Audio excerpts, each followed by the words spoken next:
Welcome to 2A Cops, Cops Supporting Gun Rights. My name is Keith. In this episode, we're going to talk about what's happening right now. There is a city of 160,000 people that has a huge crime rate, and there's not one cop on duty right now. There's nobody. If you call 911, nobody will come. We're going to talk about that and what you can do to protect yourself, because this is going to be more common. All right. If you like hearing about these types of things from a retired 30-year cop that still keeps in contact with cops every day, and you want to hear what they have to say, and kind of what's going on in that sphere of influence and everything, Second Amendment, that like button, leave a comment, subscribe. We just hit 50,000 people. We love your support. We love your comments. We read through them all the time, and I appreciate it. All right, let's get into it. The city of Vallejo is in the San Francisco Bay Area. It is a large city, 167,000 people, I think, somewhere around there. And it is a largely minority community that has a huge, huge crime rate. It is, at times, it's one of the most violent cities in America. They have also treated their cops like crap. They have tried defunding the police, but defunding obviously didn't work in their favor. So just like a lot of cities that wanted to defund, like Seattle, they and couldn't do it, they just made the cops so miserable that they all quit. I'm one of them, right? So everybody's leaving, everybody quit. And in this city, cops have had enough because they are getting challenged for using force that is righteous. They're getting paid very poorly for the job that they do. And most cops talk about doing a blue flu, but nobody actually does a blue flu, which a blue flu is where everybody calls in sick because we can't picket, we can't strike, we're prohibited by law from doing that. So these guys, instead of just talking about it, they're doing it. There is nobody at work today. Nobody. And the outside agencies that would come in, like the sheriff, Solano County Sheriff, they haven't promised any resources. Why? Because Vallejo asked for it. They've been treating them like crap.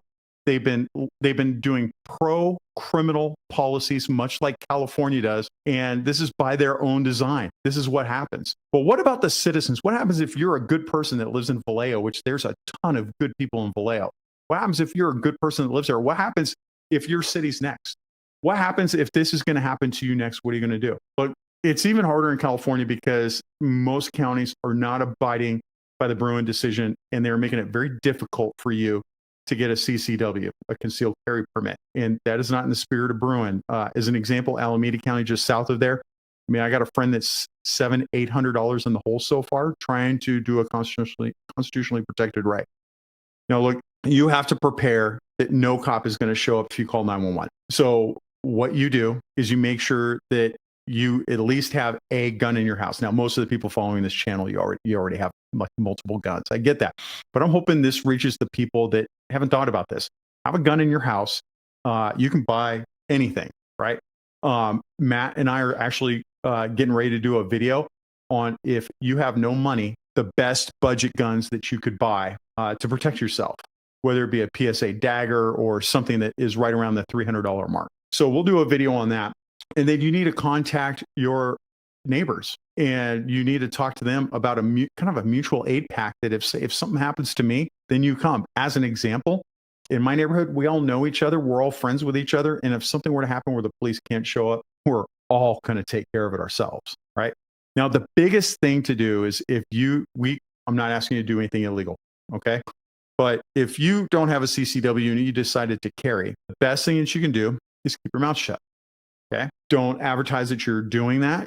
Keep it on the down low. And I get it. In the comments, you guys are going to go off about, like, I shouldn't have to. It's my right. I agree with you 100%. I do. And I'm not worried about the cops, like a Vallejo cop, and you're a normal person with a handgun. And you're like, hey, you guys aren't here, so I'm trying to protect myself. They don't care. How do you think I got this information? Do you think I got it off the internet? I got it because somebody from that agency was talking to me that there is nobody in today. There's not one cop that shows up.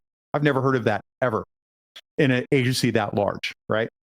Look, what I'm worried about is that, and we're going to go over self-defense shootings in another video, where the police view of, like, when we show up, what's going to happen. We're going to talk about that, but I'm not worried about the cop that shows up, that you shoot somebody. Let's say you're concealing this illegally, which it shouldn't be illegal, but we'll get past this for a minute, okay? And you shoot somebody, and then now the cop shows up. The cop's going to clear you and be like, whatever, and he's going to book this into property because it's evidence, because you killed somebody. It's going to be, whether it's righteous or not, because it is part of a proceed, because even for us, they take our guns and book them in a property. That's what's going to happen. But what I'm worried about is a district attorney. Some rogue DA is going to come up and decide they're going to try and charge you or something. So the best thing is look, it is better to be judged by 12 than carried by 6. If you decide to do something like carry a pistol when you are not allowed to in whatever jurisdictions you're in, then just make sure that you don't advertise that you're doing that, right? You're going to have to take extraordinary measures to protect yourself. I notice that this is happening more and more around the country because I do train cops all over the place. Look, when I travel, I have an AR-15 in my vehicle. I have bear spray, which go look at my travel EDC.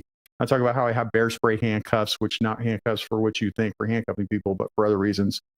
I have less lethal options, and I'm prepared in case something happens and there's no police to show up. It's becoming more like this every day. Now, look, I just want to make this a quick informal video to let you know there's places where cops aren't working right now. And if you call 911, nobody's going to show up. Is it like this all over the country? Of course not. It's not. But for some of you in certain areas, you should be preparing and getting ready.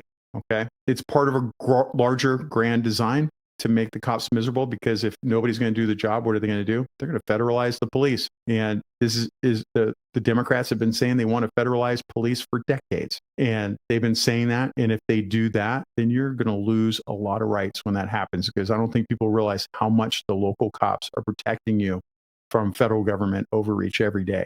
So that's all I've got for now. Do me a favor, hit like, hit subscribe, just leave a little comment down there. Let me know what you think.